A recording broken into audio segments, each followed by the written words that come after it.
चलिए। Hello hello hello hello, क्या हाल चाल है?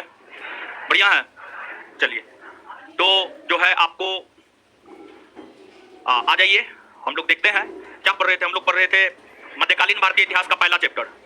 और मध्यकालीन भारतीय इतिहास का जो पहला चैप्टर था, मध्यकालीन भारतीय इतिहास के पहले चैप्टर के अंतर्गत जो है हम आपको बताए थे कि मध्यकालीन भारतीय इतिहास को जानने के 3 स्रोत हैं।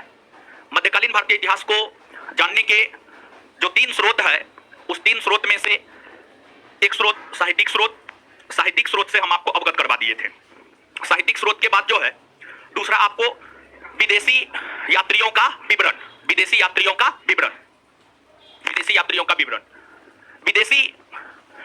विवरण के अंतर्गत भी जो है हम आपको थोड़ा बहुत जानकारी दिए थे। और विदेशी यात्रियों के विवरण के अंतर्गत जो थोड़ा बहुत जानकारी हम आपको दिए थे, वहीं से चीजों को आगे बढ़ाते हैं। देखिए, मध्यकाल में जितने भी विदेशी यात्री हुए, उनका भारत आगमन हुआ। भारत आगमन के बाद वे किसी न किसी शासक के दरबार में आए, और शासक के दरबार में आने के बाद जो है शासक का संरक्षण प्राप्त रहा। और फिर उस शासक के संरक्षण में रहते हुए अपना यात्रा वृत्तांत लिखा। और यात्रा वृत्तांत शासक के प्रति वफादारी दिखाते हुए लिखा। अगर मोरक्को यात्री इब्न बतूता हुए तो उन्होंने मोहम्मद बिन तुगलक की तरफ अपना झुकाव दिखाते हुए इतिहास को लिखा।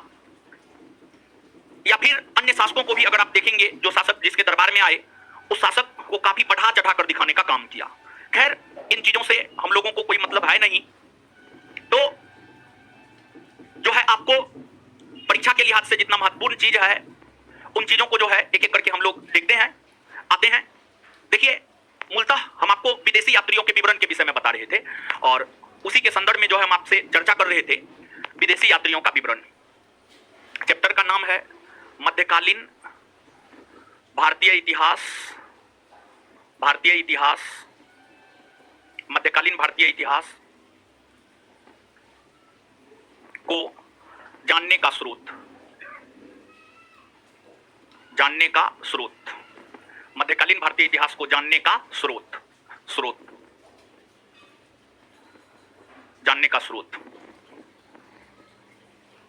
अब इसमें जो है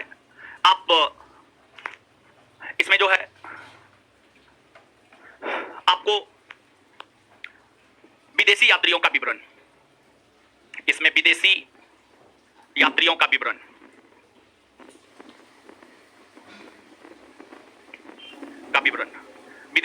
विवरण जहां तक हमें याद है कि आपको जो है यहां तक हमको लगता है बता दिए थे। कहां तक बताए? सीजर फ्रेडरिक तक बता दिए थे। यानी कहने का मतलब यह हुआ कि विजयनगर काल में जितने विद्वान आए उसके विषय में जो है आपको बता दिया गया है। विजयनगर काल में जितने विद्वान आए हैं उसके विषय में जो है आपको बता दिया गया है। क्लियर है? तो जो है आपको अब देखिएगा, अगर आप मध्यकालीन भारतीय इतिहास की बात करेंगे तो मध्यकालीन भारतीय इतिहास में ही एक आपको बहमनी साम्राज्य के विषय में पढ़ना होगा। और जब आप बहमनी साम्राज्य को पढ़ेंगे तो जो बहमनी साम्राज्य था, बहमनी साम्राज्य एक इस्लामी सल्तनत था, एक मुस्लिम साम्राज्य था। मुसलमानों का शासन बहमनी साम्राज्य के अंतर्गत हुआ करता था। और बहमनी साम्राज्य के अंतर्गत जो मुसलमानों का शासन हुआ करता था, इस बहमनी साम्राज्य की यात्रा पर एक विदेशी यात्री आया था। और इस बहमनी साम्राज्य की यात्रा पर जो विदेशी यात्री आया था उसका नाम था निकितीन। उसका नाम निकितीन था। और निकितीन की आप बात करेंगे तो निकितीन जो है बहमनी साम्राज्य की यात्रा पर 1470 ईस्वी में आया था। निकितीन बहमनी साम्राज्य की यात्रा पर जो है 1470 ईस्वी में आया था। और जब 1470 ईस्वी में निकितीन बहमनी साम्राज्य की यात्रा पर आया था तो उस समय बहमनी साम्राज्य के शासक हुआ करते थे मोहम्मद शाह तृतीय।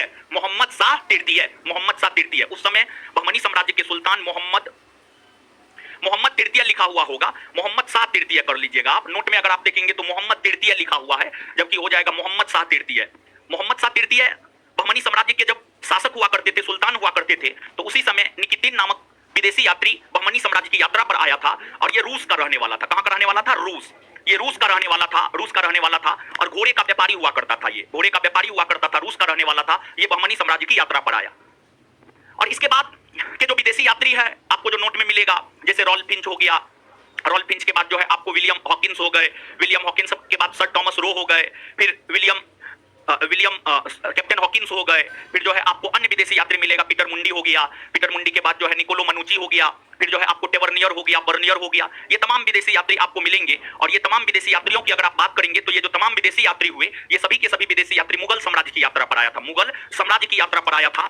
और मुगल साम्राज्य की यात्रा पर आने के बाद अलग अलग मुगल बादशाहों के दरबार में ये सब आए थे और मुगल बादशाहों के संरक्षण में भी रहे थे और मुगलों के विषय में अपने यात्रा वृत्तांत में जो है इन लोगों ने लिखने का काम किया।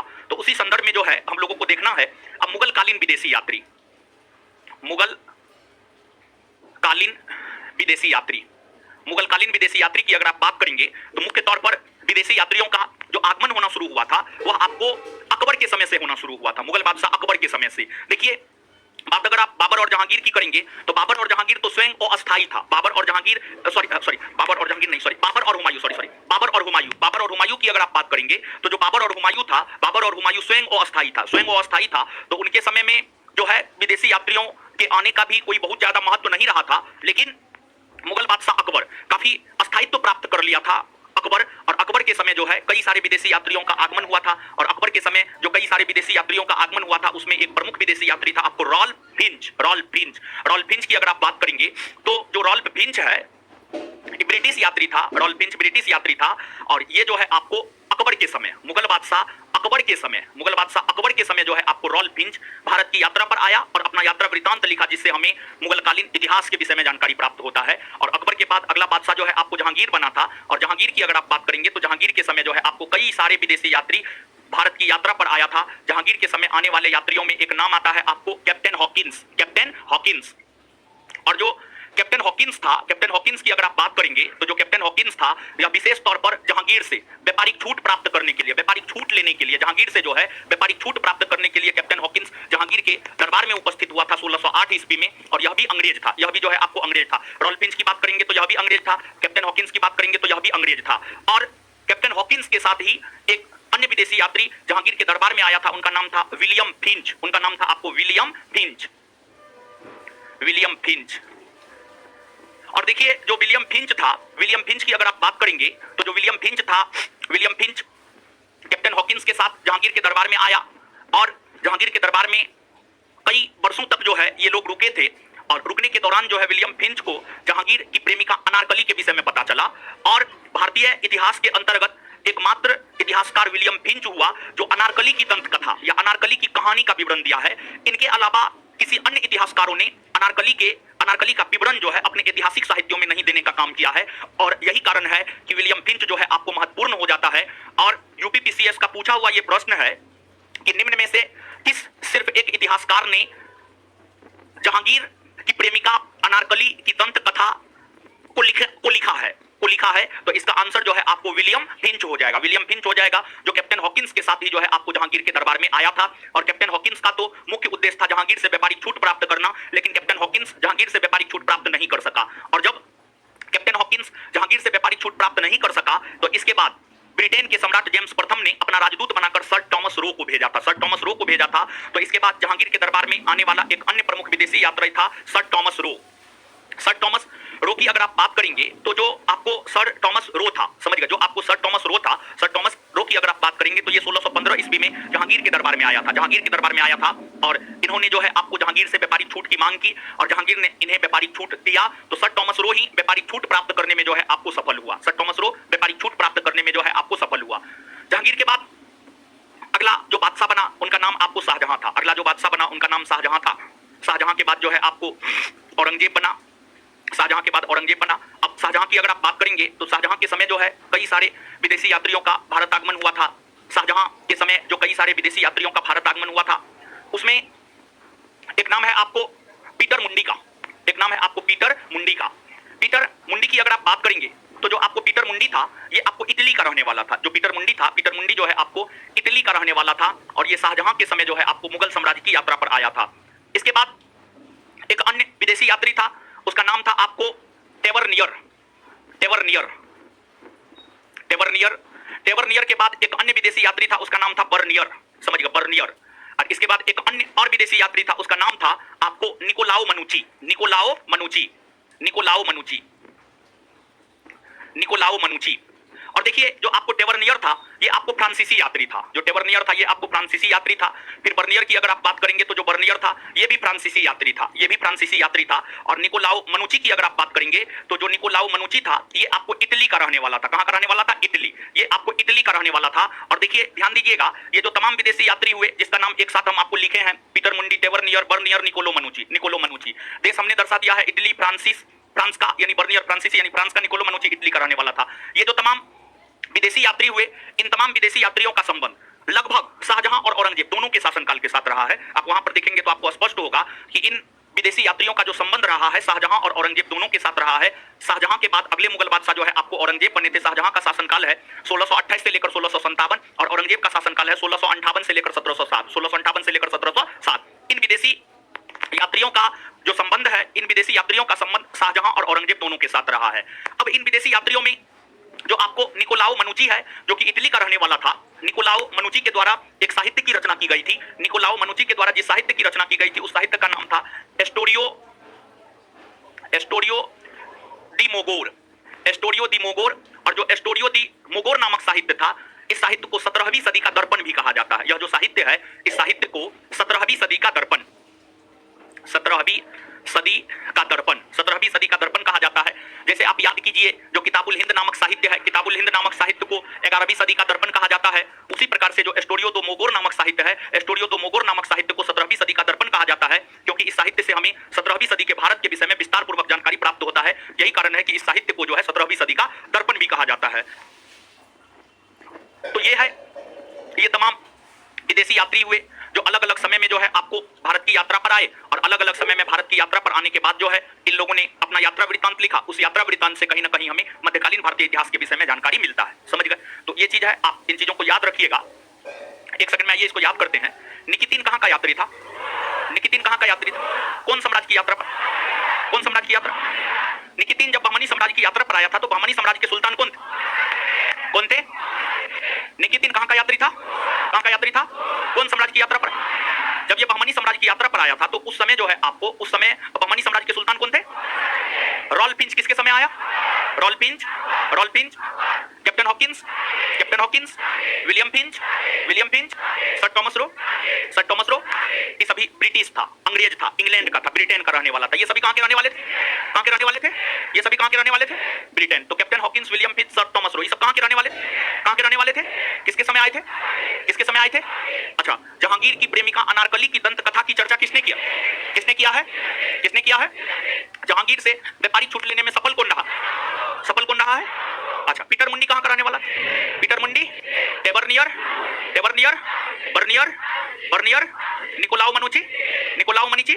17वीं सदी का दर्पण किस साहित्य को कहा? 17वीं सदी का दर्पण, 17वीं सदी का दर्पण। अच्छा, एस्टोरियो दी मोगोर नामक साहित्य का रचयिता कौन है? एस्टोरियो दी मोगोर नामक साहित्य का रचयिता कौन है? कौन है? एस्टोरियो दी मोगोर नामक साहित्य का रचयिता कौन है? क्लियर है ये बात? तो ये विदेशी यात्रियों का विवरण हो गया। इसके बाद जो है आपको पुरातात्विक साक्ष्य,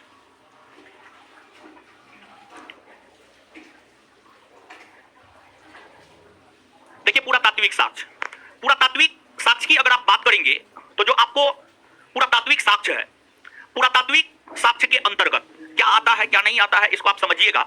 मुख्य तौर पर जो मध्यकालीन शासक हुए, मुख्य तौर पर मध्यकालीन शासकों के द्वारा जो तमाम प्रकार के मकबरा, मस्जिद तथा भवन बनाए गए हैं, मध्यकालीन भारतीय शासकों के द्वारा जो तमाम मकबरा, मस्जिद, भवन बनवाए गए हैं, उन भवनों से जो है हमें कहीं ना कहीं मध्यकालीन इतिहास के विषय में जानकारी प्राप्त होता है। और वे जो तमाम भवनें हैं, वे तमाम भवनें जो है आपको कहीं ना कहीं मध्यकालीन शासकों के विषय में हमें बताने का काम करता है। तो मध्यकालीन शासकों के द्वारा बनवाए गए मकबरा, भवन, मस्जिद तथा उनके द्वारा जारी किए गए सिक्का से भी हमें मध्यकालीन भारतीय इतिहास के विषय में जानकारी प्राप्त होता है। अब देखिएगा, सबसे पहले सल्तनतकालीन इमारत, सल्तनतकालीन इमारत के बाद जो है आपको मुगलकालीन इमारत। देखिए, जो आपको सल्तनतकालीन इमारत है, अगर आप बात सल्तनतकालीन इमारत की करेंगे तो अधिकतर सल्तनतकालीन इमारत जो है आपको, या भवन, अधिकतर सल्तनतकालीन इमारत या भवन जो है आपको दिल्ली में ही मिलेगा, क्योंकि दिल्ली सल्तनत के अंतर्गत शासकों का जो राजधानी नगर हुआ करता था वह आपको दिल्ली ही हुआ करता था। शासकों का राजधानी नगर दिल्ली ही हुआ करता था। तो शासकों के द्वारा जो कोई भी भवन बनाया जाता था वह मुख्य तौर पर जो है आपको दिल्ली में ही बनाया जाता था। जैसे दिल्ली सल्तनत का संस्थापक आप सभी लोग जानते हैं, दिल्ली सल्तनत का संस्थापक जो है आपको कुतुबुद्दीन ऐबक को माना जाता है। कुतुबुद्दीन ऐबक ने दिल्ली सल्तनत की स्थापना की है। अब जो कुतुबुद्दीन ऐबक ने दिल्ली सल्तनत की स्थापना की है, उन्होंने दिल्ली सल्तनत के अंतर्गत जो है आपको कई सारे मस्जिदों का निर्माण किया था। जैसे कि उन्होंने कुब्बतुल इस्लाम मस्जिद का निर्माण किया, ढाई दिन के झोपड़ा नामक मस्जिद का निर्माण किया, फिर कुतुब मीनार का निर्माण किया। तो जो आपको कुतुबुद्दीन ऐबक हुए, कुतुबुद्दीन ऐबक की अगर बात की जाए तो जो आपको कुतुबुद्दीन ऐबक हुए, उन्होंने दिल्ली में जो है आपको कुब्बतुल इस्लाम मस्जिद, उन्होंने दिल्ली में कुब्बत उल इस्लाम मस्जिद का निर्माण किया, कुब्बतुल इस्लाम मस्जिद का निर्माण किया, कुब्बतुल इस्लाम मस्जिद का निर्माण किया। इसके बाद जो है आपको दिल्ली में ही कुतुबुद्दीन ऐबक ने कुतुब मीनार की नींव रखी, दिल्ली में ही कुतुबुद्दीन ऐबक ने जो है आपको कुतुब मीनार की नींव रखी, कुतुब मीनार की नींव रखी, कुतुब मीनार की नींव दिल्ली में ही आपको कुतुबुद्दीन ऐबक ने रखा, कुतुबुद्दीन ऐबक ने रखा। और देखिए जो आपको कुतुब मीनार था, कुतुब मीनार को कुतुबुद्दीन ऐबक 4 मंजिला बनाना चाहता था, लेकिन 4 मंजिला बनाने से पहले ही उनका निधन हो गया, जिस वजह से ऐबक के बाद जो सुल्तान इल्तुतमिश बने, ऐबक के बाद ऐसे तो आराम शाह बना था, आराम शाह के बाद इल्तुतमिश बना था, तो आराम शाह तो काफी अयोग्य था, वो तो कुछ किया नहीं कुतुब मीनार को लेकर के। तो इल्तुतमिश जब सुल्तान बने तो इल्तुतमिश ने कुतुब मीनार के निर्माण कार्य को जो है आपको पूरा करवाया, 4 मंजिला बनाया, और बाद में जाकर कुतुब मीनार जो है क्षतिग्रस्त हो गया था। और जब कुतुब मीनार क्षतिग्रस्त हो गया था तो फिर उसका पुनर्निर्माण फिरोज शाह तुगलक ने करवाया, सिकंदर लोदी ने करवाया। फिरोज शाह तुगलक और सिकंदर लोदी जैसे सुल्तान जो है आपको कुतुब मीनार का पुनर्निर्माण करवाया, अर्थात जो कुतुब मीनार था उससे संबंधित जो शासक है, कुतुबुद्दीन ऐबक हो गए, इल्तुतमिश हो गए, फिरोज शाह तुगलक हो गए, सिकंदर लोदी हो गए, ये जो तमाम शासक हुए, ये तमाम शासकों का संबंध जो है आपको कुतुब मीनार से रहा है, कुतुब मीनार से जो है आपको रहा है। इसके बाद बात अगर कुतुबुद्दीन ऐबक की ही की जाए तो उन्होंने राजस्थान के अजमेर में ढाई दिन के झोपड़े नामक मस्जिद का निर्माण करवाया था। राजस्थान के अजमेर में जो है आपको ढाई दिन का झोपड़ा, राजस्थान के अजमेर में जो है आपको ढाई दिन का झोपड़ा, राजस्थान के अजमेर में ढाई दिन के झोपड़े नामक एक मस्जिद का निर्माण जो है आपको ऐबक ने करवाया था। फिर ऐबक के बाद एक महान सुल्तान हुए इल्तुतमिश। अगर आप बात इल्तुतमिश की करेंगे तो इल्तुतमिश ने दिल्ली में सुल्तानगढ़ी के मकबरे का निर्माण करवाया, फिर राजस्थान के जोधपुर में अतारकिन के दरवाजे का निर्माण करवाया। फिर एक महान सुल्तान हुए आपको बलबन ने दिल्ली में लाल महल का निर्माण करवाया, बलबन ने दिल्ली में लाल महल का निर्माण करवाया। फिर जो है आपको दिल्ली सल्तनत के अंतर्गत ही एक सुल्तान हुए अलाउद्दीन खिलजी। अलाउद्दीन खिलजी की अगर आप बात करेंगे तो अलाउद्दीन खिलजी ने जो है अलाई दरवाजा बनवाया, अलाउद्दीन खिलजी ने अलाई दरवाजा बनवाया। और देखिए ध्यान दीजिएगा, यहाँ पर जो दिल्ली में कुतुब मीनार था, कुतुब मीनार का जो मुख्य द्वार है उसी को अलाई दरवाजा कहा जाता है, कुतुब मीनार के मुख्य द्वार को ही जो है आपको अलाई दरवाजा कहा जाता है। और अलाई दरवाजा का निर्माण जो है आपको अलाउद्दीन खिलजी ने करवाया। फिर अलाउद्दीन खिलजी के द्वारा जो है दिल्ली में जमियत खाना मस्जिद, हजार खंभा महल, ये सब जो है आपको दिल्ली के भीतर अलाउद्दीन खिलजी के द्वारा ही बनवाए गए थे। फिर अलाउद्दीन खिलजी के बाद अगर आप देखेंगे तो अलाउद्दीन खिलजी के बाद एक महान सुल्तान हुए आपको गयासुद्दीन तुगलक। गयासुद्दीन तुगलक के द्वारा जो है आपको स्वयं के मकबरे का निर्माण करवाया गया, गयासुद्दीन तुगलक ने अपने लिए मकबरे का निर्माण करवाया। फिर गयासुद्दीन तुगलक के बाद मोहम्मद बिन तुगलक हुए, मोहम्मद बिन तुगलक ने सूफी संत शेख निजामुद्दीन औलिया के मकबरे का निर्माण दिल्ली में करवाया। फिर फिरोज शाह तुगलक हुए, फिरोज शाह तुगलक ने जो है आपको दिल्ली में फिरोज शाह कोटला दुर्ग का निर्माण करवाया। फिर दिल्ली सल्तनत के अंतर्गत ही एक सुल्तान हुआ था सिकंदर लोदी, और सिकंदर लोदी की अगर आप बात करेंगे तो उनका प्रधानमंत्री हुआ करता था मियां फुआ। मियां फुआ ने दिल्ली में मोट के मस्जिद का निर्माण करवाया था, मोट के मस्जिद का निर्माण करवाया था। देखिए ये जो तमाम मस्जिद बनवाए गए थे, ये तमाम मस्जिदों का निर्माण जो है आपको दिल्ली सल्तनत के अंतर्गत किसी न किसी शासकों के अधीन करवाया गया था, और किसी न किसी भवन को तुड़वा करके करवाया गया था। तो ये जो तमाम भवनें हैं, इमारतें हैं, मस्जिदें हैं, ये भी हमें कहीं ना कहीं मध्यकालीन भारतीय इतिहास के विषय में जानकारी प्रदान करता है। फिर इसके बाद जो है आप आगे जब जाएंगे, दिल्ली सल्तनत के शासन का जब अंत हुआ तो दिल्ली सल्तनत के शासन के अंत होने के बाद जो है आपको मुगल काल के शासन की स्थापना हुई, मुगल काल के शासन की स्थापना हुई। और मुगल काल के अंतर्गत बादशाह बाबर से लेकर हुमायूं से लेकर अकबर से लेकर जो है आपको जहांगीर, शाहजहां, औरंगजेब तक सभी ने कुछ न कुछ भवनों का निर्माण निश्चित तौर पर करवाया, या मकबरों का निर्माण करवाया, या फिर जो है आपको मस्जिद का निर्माण करवाया, या बड़े बड़े इमारत का निर्माण करवाया। तो मुगलकालीन शासकों के द्वारा जो तमाम बड़े बड़े भवन, मकबरे, मस्जिद सबका निर्माण करवाया गया था, वो सब भी हमें कहीं ना कहीं जो है मध्यकालीन भारतीय इतिहास के विषय में जानकारी प्रदान करता है। जैसे एग्जाम्पल के तौर पर हम आपको बता दें कि जो मुगल बादशाह बाबर हुआ, बाबर की अगर आप बात करेंगे तो बाबर ने पानीपत में, पानीपत हरियाणा में पड़ता है, बाबर ने पानीपत में काबुली बाग मस्जिद का निर्माण करवाया। फिर बाबर का सेनापति हुआ करता था मीर बकी, मीर बकी ने अयोध्या में बाबरी मस्जिद का निर्माण करवाया। बाबर के बाद हुमायूं हुए, हुमायूं ने दिल्ली में दिनपनाह नामक नगर को बसाया। फिर जब हुमायूं का निधन हुआ तो हुमायूं के मकबरे का निर्माण उसकी पत्नी हमीदा बानो बेगम के द्वारा करवाया गया। और फिर हुमायूं और अकबर के बीच में शेरशाह सूरी ने शासन किया था। और शेरशाह सूरी की अगर आप बात करेंगे तो स्थापत्य कला के क्षेत्र में शेरशाह सूरी का बहुत बड़ा योगदान है। जैसे कि दिल्ली में पुराने किले का निर्माण शेरशाह सूरी ने करवाया, सासाराम में अपने लिए मकबरे का निर्माण शेरशाह सूरी ने करवाया, अपने साम्राज्य के उत्तरी पश्चिमी भाग में रोहतासगढ़ के किले का निर्माण शेरशाह सूरी ने करवाया। तो ये तमाम निर्माण जो है शेरशाह सूरी के द्वारा करवाए गए थे। और शेरशाह सूरी के बाद मुगल बादशाह अकबर बने, और अकबर ने अपने सपनों के शहर के तौर पर फतेहपुर सीकरी को बसाया था। और फतेहपुर सीकरी में तमाम प्रकार के भवनों का निर्माण जो है आपको अकबर ने करवाया। अकबर के बाद जहांगीर बना, जहांगीर की अगर आप बात करेंगे तो जहांगीर स्थापत्य कला के क्षेत्र में बहुत ज्यादा रुचि नहीं लिया, जहांगीर सबसे ज्यादा रुचि चित्रकला के क्षेत्र में लिया। और जहांगीर के बाद जब बादशाह शाहजहां बना तो शाहजहां ने स्थापत्य कला के क्षेत्र में काफी काफी ज्यादा रुचि लिया और सबसे ज्यादा स्थापत्य कला के क्षेत्र में अगर विकास देखने को मिलता है तो वह शाहजहां के समय देखने को मिलता है। शाहजहां के समय दिल्ली में बड़े बड़े भवन, मस्जिद, मकबरे बनवाए गए, फिर लाहौर में बनवाए गए, फिर जो है आपको आगरा में बनवाए गए। शाहजहां के समय आगरा, लाहौर, दिल्ली तीनों शहर में बड़े बड़े भवन, मकबरे और मस्जिद का जो है आपको निर्माण किया गया है। आपको आगरा का ताजमहल हो गया, दिल्ली का लाल किला हो गया, दिल्ली का जामा मस्जिद हो गया, ये सभी शाहजहां के समय बनाए गए हैं। फिर शाहजहां के बाद औरंगजेब हुए। औरंगजेब की अगर आप बात करेंगे तो स्थापत्य कला के क्षेत्र में उनकी बहुत ज्यादा रुचि नहीं थी, लेकिन फिर भी अपने पिता के तर्ज पर जो है औरंगजेब ने अपनी पत्नी के याद में एक मकबरा बनवाया जिसे रबिया उद दौरानी का मकबरा या फिर बीबी का मकबरा कहा जाता है, जो कि महाराष्ट्र के औरंगाबाद में उसके द्वारा बनवाए गए थे। फिर उन्होंने लाहौर में बादशाही मस्जिद बनवाया, फिर दिल्ली के भीतर लाल किला में उन्होंने मोती मस्जिद का निर्माण करवाया, समझ गए। तो ये तमाम भवन जो है आपको औरंगजेब के द्वारा बनवाए गए थे। देखिए ये जो चैप्टर है, इस चैप्टर को जब हम प्रारंभ किए थे तो प्रारंभ करने के वक्त ही हम आपको ये बात बताए थे, इसमें पूरा का पूरा डाटा है और पूरा का पूरा डाटा है, तो जो पूरा का पूरा डाटा है उस पूरा के पूरा डाटा को आपको याद करना है, ठीक है, याद करना है। और इस चैप्टर के विषय में एक बात हम आपको और बताए थे कि इस चैप्टर की चर्चा जो है लगभग पूरे मध्यकालीन भारतीय इतिहास में जगह जगह होगा। ये तो संक्षेप में हमने आपके साथ चर्चा किया है। इस चैप्टर की चर्चा लगभग आपको दिल्ली सल्तनत, मुगल काल दोनों में एकदम बहुत व्यापक स्तर पर होगा, समझिए, व्यापक स्तर पर होगा। तो वहां पर भी जो है इन चीजों को हम लोग देखेंगे। तो यहाँ पर तो हम संक्षेप में आपको बोल दिए हैं, बता दिए हैं हम आपको, ठीक है। तो अब आइए इसको जो है आपको याद करना है और एक दो जगह जो है थोड़ा सा सुधार भी करना दीजिए। तुझे ये लड़की कहाँ रहती है, कभी आती है कभी नहीं आती है, क्या है धर्मशाला है का है? नहीं आना है मत आइए, बुलाने के लिए हम जाते हैं। चलिए एक आध जगह थोड़ा सही कीजिए। तो मुगलकालीन इमारत में, मुगलकालीन इमारत एक नजर, हुमायूं का मकबरा दिल्ली, हाजी बेगम की जगह हमीदा बानो बेगम कीजिए, हाजी बेगम की जगह हमीदा बानो बेगम कीजिए, हमीदा बानो बेगम, हमीदा बानो बेगम, हाजी बेगम की जगह हमीदा बानो बेगम, हाजी बेगम की जगह हमीदा बानो बेगम, हाजी बेगम की जगह हमीदा बानो बेगम। क्या हुआ जी, ये क्या हो रहा है आजकल, हमको तो ये नहीं समझ में आ रहा है। बीच में कितना बढ़िया था, ये एक सप्ताह से काका ये सब करते रहता है। चलिए सुधार करने के लिए बोल रहे थे, ऑनलाइन वाले लोग थोड़ा ध्यान दीजिएगा। हुमायूं के मकबरा में दिल्ली, हाजी बेगम की जगह हमीदा बानो बेगम कीजिए, हाजी बेगम की जगह हमीदा बानो बेगम, हाजी बेगम की जगह हमीदा बानो बेगम, हाजी बेगम की जगह हमीदा बानो बेगम। और इसके बाद जो है औरंगजेब कालीन इमारत में जाइए, औरंगजेब कालीन इमारत, बादशाही मस्जिद के कोष्ठ में जो बीबी का मकबरा है इसको काट दीजिए, बादशाही मस्जिद के कोष्ठ में जो बीबी का मकबरा है इसको काट दीजिए, इसको काट दीजिए। रबिया उद दौरानी का जो मकबरा है उसके कोष्ठ में बीबी का मकबरा लिख लीजिए, रबिया उद दौरानी का जो मकबरा है उसके कोष्ठ में बीबी का मकबरा लिखिए, ठीक है, हो गया, हो गया।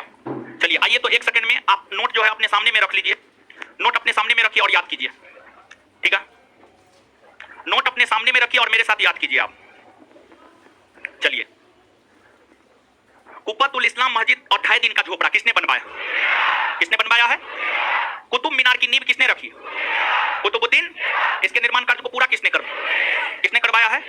इसके पुनर्निर्माण से संबंधित कौन कौन है?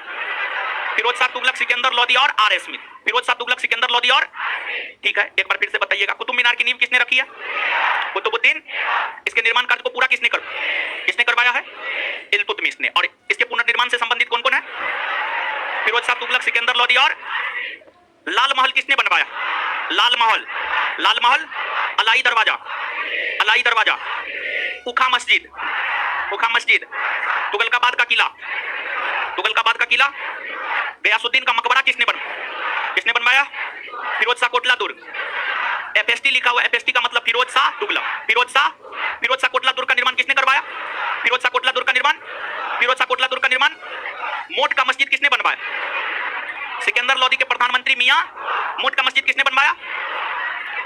जहां पनाह नगर किसने बनवाया? एमबीटी लिखा हुआ है, मोहम्मद बिन जहां पनाह नगर किसने बनवाया? जहां पनाह नगर किसने बनवाया? शेख निजामुद्दीन औलिया का मकबरा, शेख निजामुद्दीन औलिया का मकबरा। अतारकिन का दरवाजा, अतारकिन का दरवाजा, सुल्तानगढ़ी अथवा नासिरुद्दीन का मकबरा, सुल्तानगढ़ी अथवा नासिरुद्दीन का मकबरा। जमियत खाना मस्जिद और हजार खंबा महल, जमियत खाना मस्जिद और हजार खंबा महल। आदिलाबाद का किला, आदिलाबाद का किला। चलिए आगे, मुगलकालीन इमारत, ठीक है, नोट में एगो पॉइंट लिखिएगा। तो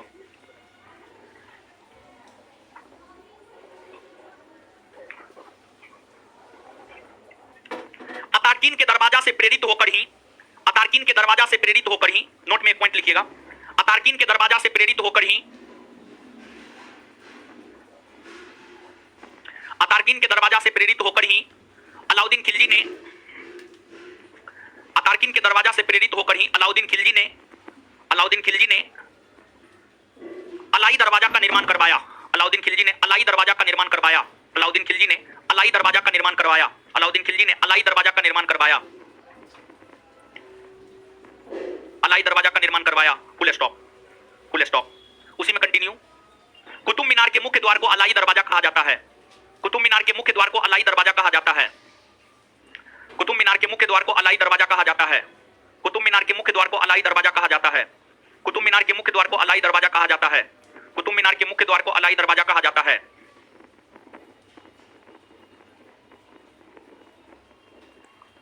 चलिए अब आगे आइएगा। काबुली बाग में स्थित मस्जिद जो कि पानीपत में है, कौन बनवाया है जी? कौन बनवाया है? संभल रुहेलखंड में जामी मस्जिद कौन बनवाया?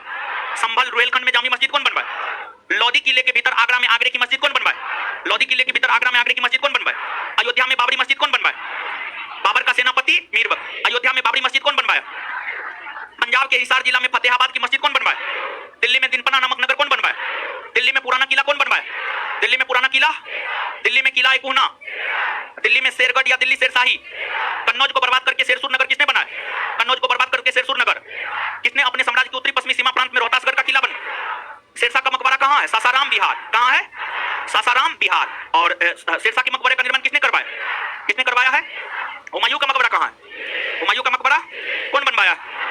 हमीदा बानो, हमीदा बानो बेगम। इसके बाद जो है देखिए, ध्यान दीजिएगा, यहाँ पर एक सेकंड रोकते हैं। यहाँ से आपके बिहार दरोगा परीक्षा में 2-3 प्रश्न हम आपको एग्जांपल के तौर पर बताते हैं, सब पूछा गया है। आपके बिहार दरोगा परीक्षा का ये पूछा हुआ क्वेश्चन है कि कुतुब मीनार के मुख्य द्वार को क्या कहा जाता है, तो आंसर होगा अलाई दरवाजा। ठीक है। आपके बिहार दरोगा का ये पूछा हुआ क्वेश्चन है कि जो है शेरशाह सूरी का मकबरा कहाँ है, और साथ ही साथ शेरशाह सूरी का मकबरा किसने बनवाया। ये दोनों प्रश्न जो है आपके बिहार दरोगा का पूछा हुआ है, समझ गए। इसके बाद ये सब पूछा हुआ है आपके बिहार दरोगा का।